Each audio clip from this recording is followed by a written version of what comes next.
France వాతావరణంలో మార్పు రోజుకు 25 గంటలు. ఈ విషయాలన్నీ తెలియాలంటేనుగా వీడియో మీరు కంప్లీట్‌గా చూడండి. అప్పుడే మీకు కంప్లీట్ ఇన్ఫర్మేషన్ ఏంటో అర్థమవుతుంది. అదే విధంగా చాలామంది వీడియో చూస్తున్నారు గానీ లేఖని కామెంట్ చేయట్లేదు. దయచేసి లేఖని కామెంట్ చేయండి. లేఖని కామెంట్ చేయడం వల్ల ఈ ఇన్ఫర్మేషన్ అంతా మనం చాలా మందికి తెలియజేయగలుగుతాం.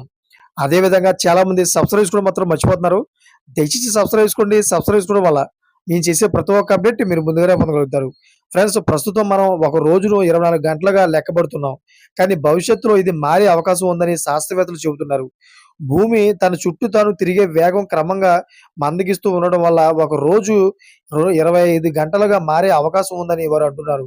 ఈ అధ్యయనాన్ని జర్మనీ, మ్యూనిక్ టెక్నికల్ యూనివర్సిటీ మరియు అమెరికాలోని విస్కాన్సిన్ మాడిసన్ విశ్వవిద్యాలయం పరిశోధనలు నిర్వహించారు.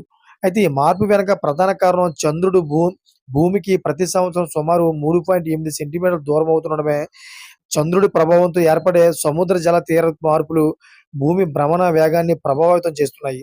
అయితే ఈ సూక్ష్మమైన మార్పులను గుర్తించడానికి శాస్త్రవేత్తలు రింగ్ లేజర్ టెక్నాలజీ అనే ఆధునిక పరిజ్ఞానాన్ని ఉపయోగించారు. అయితే శాస్త్రవేత్తల ప్రకారం ఇది కొత్త పరిణామం కాదు. 140 కోట్ల సంవత్సరాల క్రితం భూమి రోజుకు కేవలం 18 గంటల పాటు మాత్రమే తిరిగేది. చంద్రుడు కాలక్రమేణా దూరమవుతుండడంతో భూమి వేగం తగ్గుతూ రోజు పొడవు పెరుగుతోంది. ఇది సహజ ప్రక్రియ అని వారు చెబుతున్నారు. Thank for watching friends.